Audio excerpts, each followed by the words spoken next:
Ardente Édition présente Plus malin que le diable, le manuscrit authentique de Napoléon Hill, en collaboration avec la Fondation Napoléon Hill. À la traduction, Jean-Marc Jacot, Sergio Lobari, à la correction, Leila Bess, raconté par Sergio Lobari. La peur est l'outil d'un démon créé de toutes pièces par la main de l'homme. La confiance en soi est à la fois l'arme créée de ses mains pour vaincre ce démon et l'instrument qui compose les symphonies d'une vie triomphante. Mais cela va même bien au-delà. C'est un lien avec les forces irrésistibles de l'univers qui se dressent derrière l'homme qui croit que l'échec et la défaite ne sont rien d'autre que des expériences temporaires. Napoléon Hill. Chapitre 1. Ma première rencontre avec Andrew Carnegie. Depuis plus d'un quart de siècle, mon objectif majeur a été d'isoler et d'organiser selon une philosophie de la réussite les causes autant de l'échec que du succès, dans le but de venir en aide à ceux qui n'ont ni l'inclination ni l'opportunité de s'engager dans ce type de recherche. Mon travail a commencé en 1908, à la suite d'un entretien que j'ai eu avec Andrew Carnegie. J'ai dit franchement à M. Carnegie que je souhaitais rentrer à l'école de droit et que j'avais conçu l'idée de financer mon chemin vers cette carrière en interviewant des hommes et des femmes couronnés de succès. Je désirais trouver comment ils étaient parvenus à de telles réussites afin d'écrire des histoires de mes découvertes pour divers magazines. À la fin de notre première entrevue, M. Carnegie me demanda si je possédais suffisamment de courage pour m'acquitter d'une proposition qu'il souhaitait m'offrir. Je répliquai que le courage était à peu près tout ce que je possédais et que j'étais prêt à faire de mon mieux pour m'acquitter de toute proposition qu'il aurait le soin de m'offrir. Il dit alors : « Votre idée d'écrire des histoires à propos d'hommes et de femmes talentueux est louable en soi, et je n'ai aucunement l'intention d'essayer de vous décourager dans la poursuite de votre but. Mais je me dois de vous dire que si vous souhaitez rendre un service durable, non seulement pour nos contemporains, mais aussi pour la postérité, il ne pourra en être ainsi qu'à condition que vous preniez la peine d'analyser toutes les causes de l'échec aussi bien que celles du succès. Des millions de gens dans le monde n'ont pas la plus mince conception des raisons du succès et de l'échec. Les écoles et les collèges enseignent pratiquement tout, excepté les principes du succès individuel. Ils exigent que des jeunes gens passent près de 4 à 8 ans à acquérir des connaissances abstraites, mais ne leur enseignent pas comment utiliser cette connaissance une fois qu'ils l'ont obtenue. Le monde a besoin d'une philosophie du succès pratique, intelligible, et conçue à partir de connaissances factuelles acquises grâce à l'expérience d'hommes et de femmes dans la grande université de la vie.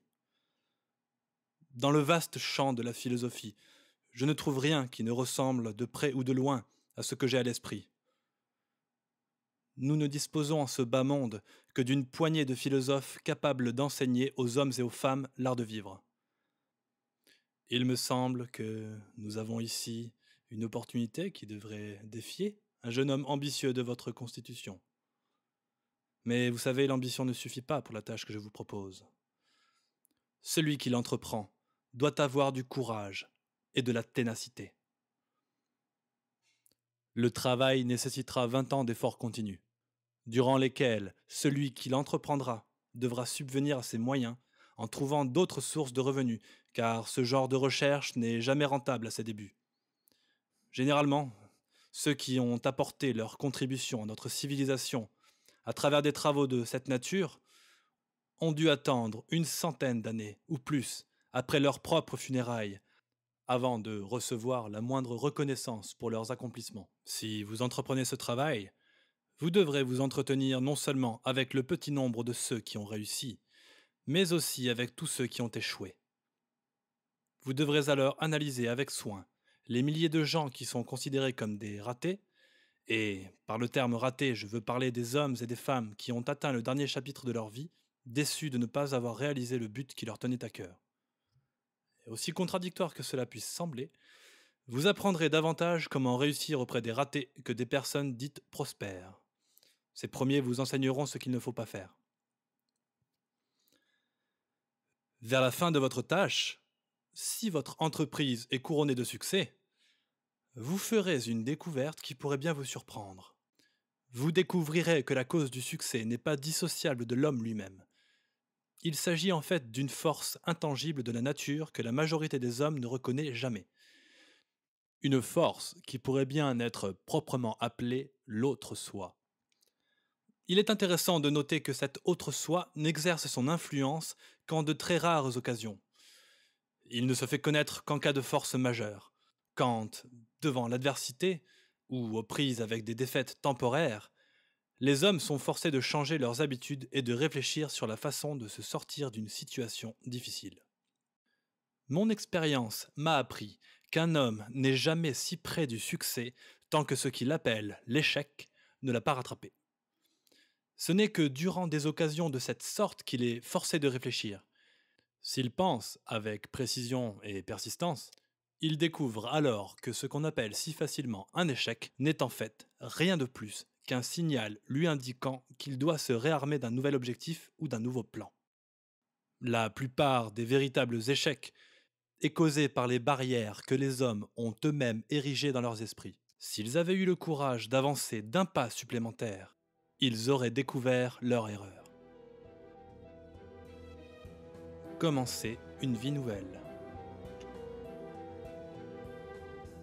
Le discours de M. Carnegie changea définitivement ma vie et planta dans mon esprit un désir ardent qui m'a sans cesse dirigé, et ce, malgré le fait que je n'avais rien d'autre qu'une vague idée de ce qu'il entendait par l'autre soi. Durant mon travail de recherche sur les raisons de l'échec et du succès, j'ai eu le privilège d'analyser plus de 25 000 hommes et femmes considérés comme des ratés et plus de 500 que l'ordre des choses avait classés comme prospères. De longues années plus tôt, j'ai eu un avant-goût de cette autre soi mentionnée par M. Carnegie. La découverte vint, comme il l'avait prédit, à la suite de 2 tournants majeurs de ma vie qui se présentèrent sous la forme de cas d'urgence importants. Ces situations inconfortables me forcèrent alors à réfléchir pour trouver une issue à des difficultés que je n'avais jamais expérimentées jusqu'alors. J'aurais préféré pouvoir décrire cette découverte en me passant de l'usage du pronom personnel, mais cela s'est avéré impossible car tout ceci m'est venu au cours d'expériences personnelles qui sont difficilement dissociables de ma personne. Pour pouvoir vous dépeindre le tableau complet, j'aurai besoin de revenir sur le premier de ces 2 tournants majeurs et ainsi vous guider pas à pas vers cette découverte. Les recherches nécessaires pour la compilation des données desquelles découlent les 17 principes du succès et les 30 causes de l'échec nécessitèrent des années de travail. J'avais alors atteint la conclusion erronée que ma tâche visant à concevoir une philosophie complète de la réussite personnelle était alors terminée. Loin d'être achevée, le fruit de mon travail venait tout juste d'éclore. J'avais organisé le squelette d'une philosophie en mettant en place les principes de la réussite et de l'échec, mais ce squelette devait être habillé par la chair de l'expérience et la mise en pratique de ces concepts. Pour couronner le tout, ce squelette devait avoir une âme grâce à laquelle il pourrait inspirer les hommes et les femmes et les encourager à faire face à leurs obstacles et non les contourner. L'âme qui lui faisait défaut pour prendre vie, comme je devais le découvrir plus tard, ne devint disponible qu'après l'apparition de mon autre moi, suite à 2 tournants singuliers de mon existence. Résolu à tourner mon attention et quelques talents que je possède vers des gains financiers dans le monde des affaires et les circuits professionnels, je décidai de faire mon entrée sur le marché de la publicité. Je devins alors responsable de la communication de l'extension de l'université de LaSalle de Chicago. Tout s'est déroulé merveilleusement durant une année, à la fin de laquelle je fus saisi d'une violente aversion pour mon travail avant de démissionner. J'entrai ensuite dans le marché des franchises avec l'ancien président de l'extension de l'université de LaSalle et devins alors président de la société de sucrerie Betsy Ross. Malheureusement, ou plutôt ce qui m'a paru dans un premier temps un malheur, de multiples désaccords avec mes associés me désengagèrent de cette entreprise. Le démon de la publicité coulait toujours dans mes veines, et j'essayais une fois de plus de l'exprimer en montant une école spécialisée en publicité et en vente, occupant alors une branche de l'université de Bryant and Stratton. Notre aventure voguait tranquillement, et nous faisions beaucoup d'argent quand les États-Unis d'Amérique rentrèrent sur la scène de la Première Guerre mondiale. Pour répondre à une urgence intérieure qu'aucun mot ne pourrait décrire, je m'éloignai de l'école et entrai au service du gouvernement des États-Unis sous les ordres personnels du président Woodrow Wilson, laissant une entreprise parfaitement rodée se désagréger. Le jour de l'armistice 1918, je commençai la publication du magazine The Golden Rule. Malgré le fait que je ne possédais pas un centime de capital, le magazine grandit rapidement et connut en très peu de temps une diffusion nationale de près d'1 demi-million d'exemplaires, clôturant sa première année d'activité avec un profit net de 3 156 $.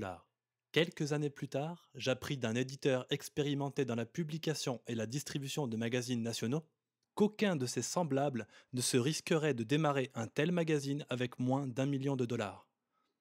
Le magazine The Golden Rule et moi étions destinés à nous séparer. Plus nous réussissions, plus mon insatisfaction augmentait.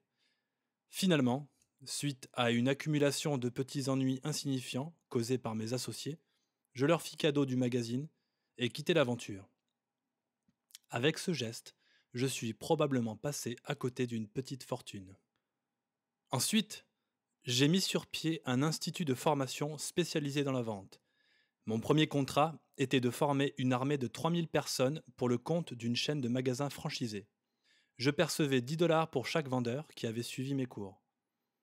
6 mois de travail me permirent d'engranger un peu plus de 30 000 $, couronnant un succès évident sur le plan financier, avec l'abondante récompense de mes efforts.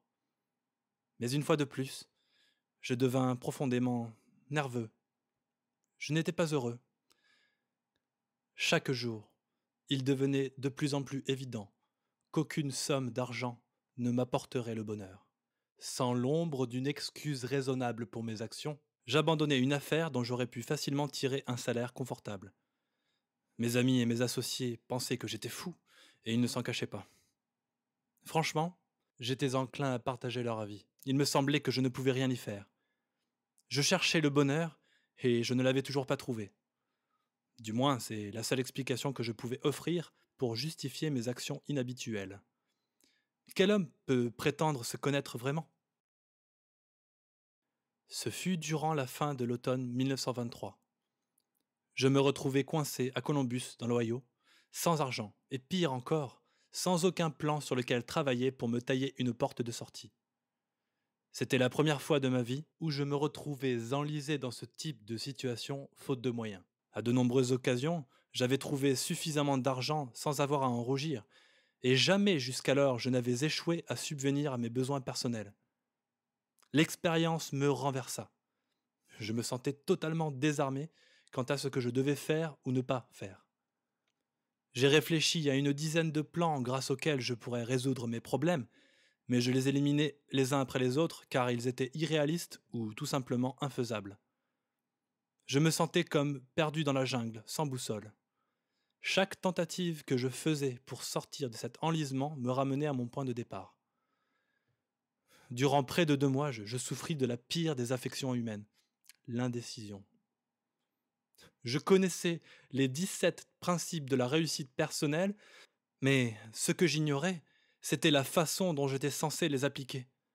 Sans le savoir, j'étais en train d'affronter une de ces urgences de la vie durant lesquelles, comme me l'avait raconté M. Carnegie, certains hommes découvrent parfois leur autre soi. Ma détresse était si grande qu'il ne m'était jamais venu à l'esprit de m'asseoir et d'en analyser ses causes, ni de chercher quelque remède. Ardente Édition, en collaboration avec la Fondation Napoléon Hill, vous a présenté Plus malin que le diable, chapitre 1. Pour obtenir plus d'informations sur cet ouvrage et obtenir la suite, rendez-vous sur ardente-édition.com.